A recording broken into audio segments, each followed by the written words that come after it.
Sahabat MK masih bersama kami di 102,7 MK FM Inspirasi Keluarga Indonesia. Dan kita masih berbincang bersama keluarga Bapak Tulus, Ibu Wahidah. Apa sih hal yang paling menantang nih bagi seorang ibu yang dikaruniai ketunanetraan lantas harus mengurus buah hati? Hal yang paling menantang mah waktu ngurus yang kembar ya. Kalau yang pertama yang laki-laki itu kan masih dibimbing sama orang tua gitu. Tapi kalau yang kembar kebetulan kemarin pas di sini, pas di Bandung gitu, nggak sama-sama sama orang tua. Jadi dua-duanya kebetulan kami berdua aja yang merawatnya. Gitu. Ya dari lahir sampai pulang dari rumah sakit. Oh gitu, berdua ya? Iya. Dengan Pak Tulus ini. Jadi itu yang sangat menantang ya ketika harus mengurus dua bayi sekaligus. Iya. Dari menyusui sampai memandikan kayak gitu. Soalnya kan menyusuin juga, ngasih ASI juga.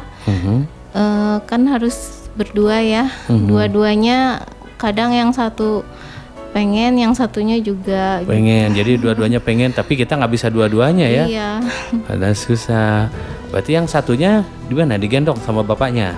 Dikasih susu permula aja. Jadi permula untuk sekedar cadangan ya. Iya, kalau pengen cadangan. Dua-duanya pengen ASI ya. Kemudian waktu pertama kali tahu akan melahirkan kembar itu sejak dalam kandungan gimana? Iya, sejak usia kandungan 4 bulan. Pas di USG? Iya, pas di USG. Begitu ini kan dokter bilang kembar katanya. Sempet kaget juga. Sempet kaget ya. Dua-duanya perempuan? Dua-duanya perempuan. Dikaruniai anak kembar, kondisi mata tidak bisa melihat, hanya diurus berdua bersama-sama dengan suami yang sama tidak bisa melihat juga ya. Iya. Tapi alhamdulillah ya dijaga aja oleh Allah ya. Alhamdulillah bisa dijalani semua. Ada hal yang pernah dramatis gitu Bu Wahidah ketika membesarkan itu, mengurus? Misalnya lagi bersendiri di rumah, suami pergi gitu. Oh iya, pernah pas suami lagi kerja kan otomatis saya sendiri tuh cuman bertiga sama si kembar gitu.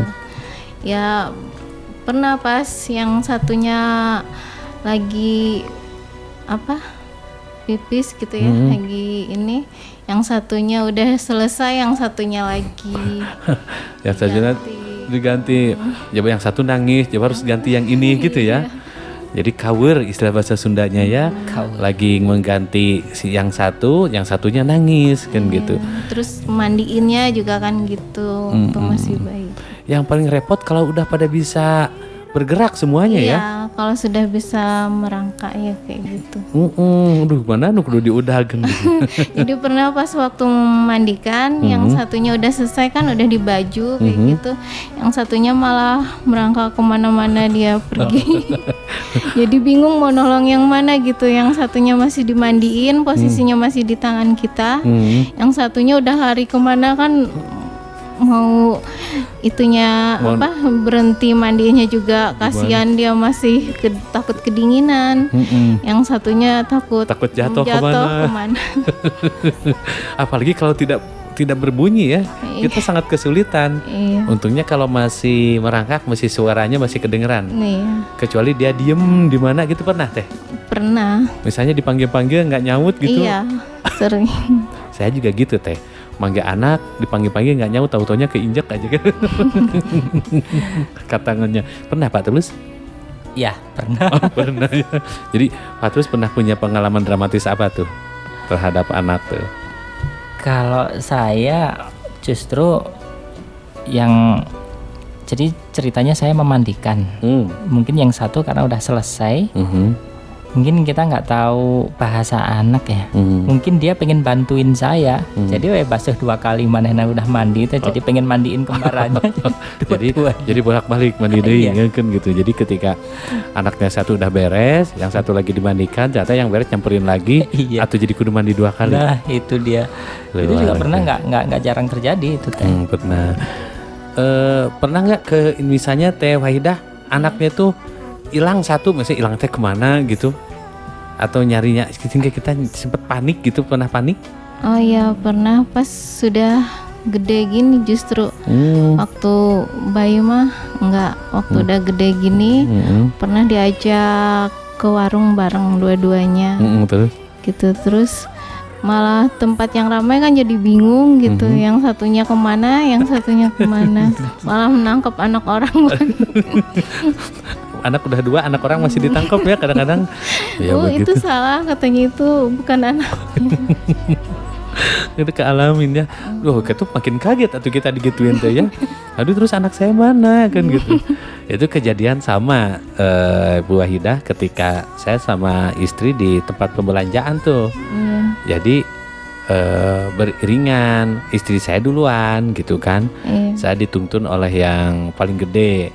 Anak saya yang kedua, ketiga, keempat, itu di tengah-tengah ceritanya. Ibunya asik kebelanjaan, saya ngikutin yang gede. Taunya pas di luar, si kakak kemana? Nggak tahu. Wah, panik semua. Tiba-tiba ada petugas nganterin. Ibu nyari anaknya, ya ini ternyata anak saya waktu itu sedang nangis kan, diketemukan oleh petugas. Terus dibawa ke ruang informasi, dia suruh liatin CCTV, mana tuh ayahnya, ternyata ditunjuk ya. Itu emang pernah ngalamin itu. Jadi unik ya, memang itulah dinamika tunanetra harus mengasuh anak ya Pak Tulus ya. Iya. Apalagi anaknya kembar. Iya. Apalagi nih si kembar si Teteh ini cukup aktif ya. Iya, makanya. Nggak kebayang kalau dua-duanya dibawa, bingung kayaknya. Iya, makanya tadi Pantang kan bilang, Pak Tulus kenapa nggak dibawa dua-duanya? Waduh, satu aja sudah mewakili makanya. Masalahnya ini suka berebut bapaknya, kadang-kadang suka berebut ibunya. Aku aja yang nuntun ibu, aku aja yang nuntun. Oh gitu ya? Iya, kadang-kadang. Kalau masalah ini pakaian, Teh Wahidah, anak suka pengen sama nggak sih? Enggak juga sih kalau masalah pakaian mah. Oh, suka kan biasanya ini merah, pingin merah semua gitu. Iya, tapi cuman suka berebut aja, misalnya kayak mainan apa. Kalau pakaian mah justru kadang itu kalau satu yang pakaiin baju merah misalnya, yang lain pengen beda gitu. Beda aja. Itu mainan padahal udah dibeliin dua-duanya. Iya. Tapi lucunya pas beli pengen beda. Iya. Kalau pas waktu mainnya pengen sama ya. Iya. Kadang-kadang gini, salah satu di antara mereka tuh yang rusak, udah rusak. Akhirnya yang bagus tuh mereka pilih. Jadi mereka nggak nyadar sebetulnya yang ngerusakin mereka sendiri juga. Akhirnya dia rebutan kan ya, kan gitu. Karena masih bagus, yang masih bagus itulah yang diperebutkan. Gitu. Nah, Pak Tulus nih, kan anaknya kembar. Iya. Nih kalau lagi bareng-bareng bisa ngebedain gak sih? Kalau saya masih jujur ya, kadang-kadang masih suka bingung, ini kakaknya atau adiknya. Kalau Pak Tulus gimana? Begini Bantang, kalau ini di Safa Marwa ini kan sudah usia 3 tahun. Udah 4 tahun nanti besok Senin. Oh gitu? Iya, 4 tahun. Luar biasa. Terus? Justru mereka yang ngasih tahu. Misalnya kita, Marwa sini, yang pas kita pegang Marwa, dia teriak, Bu Safa ini gitu. Jadi mereka sendiri yang memberitahu nama mereka sendiri. Oh, kalau nggak ngasih tahu gimana? Ya kalau nggak ngasih tahu, ya tiba-tiba datang meluk dua-duanya. Iya, meluk dua-duanya. Kadang-kadang beberapa. Jadi kalau Marwa itu lebih bulat sih badannya. Oh, gitu. Lebih lucu.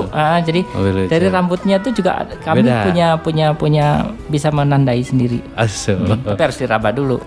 Masalahnya suaranya pun sama Pantang. Iya, tapi kalau ibunya sama. Pasti nggak akan pernah ketukar ya ibunya. Enggak. Tapi kalau dengar sekilas tuh pasti kebingung. Gitu. Oh gitu. Iya. Ya kalau sama-sama manggil ibu gitu kan. Oh iya, saya nggak berani nyebutin nama karena takut ketukar. Oh, kalau misalnya manggil, ya Safa nggak berani, takut Marwa ya. Iya, cuman jawab iya gitu aja. Tapi kalau lagi dua-duanya, misalnya satu di pangkuan kanan, satu di pangkuan kiri, itu bisa ya bedain. Bisa. Luar biasa.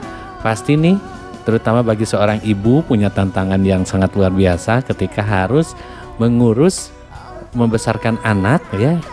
Kalau kata brand mama apa tuh? Mendidik dan membesarkan katanya gitu. Apalagi ini 2 ya. 2 pasti harus memberikan pakaian yang pas sesuai dengan keinginan mereka. Kadang-kadang anak-anak kan suka punya keinginan yang berbeda-beda ya. Dan sebagai seorang ibu pasti harus pandai-pandai menyesuaikan diri dengan anak-anak. Kan gitu ya Teh Waidah ya. Baik sahabat MK, seru sekali perbincangan hari ini ya Teh Nitya ya. Mudah-mudahan ini bisa menginspirasi bagi para ibu yang sering mengeluh ya. Para ibu yang sering putus asa karena sibuk ngurus anak-anaknya. Nih di sini ada seorang ibu yang tunanetra, punya buah hati, kembar lagi ditakdirkannya, suami juga tidak bisa melihat tapi tetap bisa melewati tantangan dan rintangan itu sehingga anaknya sekarang lincah dan cantik gitu kan Teh Nitya? Betul, Masya Allah. Teh Nitya. Baik Teh Nitya, kita akan segera kembali tentunya melanjutkan talk show ini setelah informasi dari relasi kami berikut ini.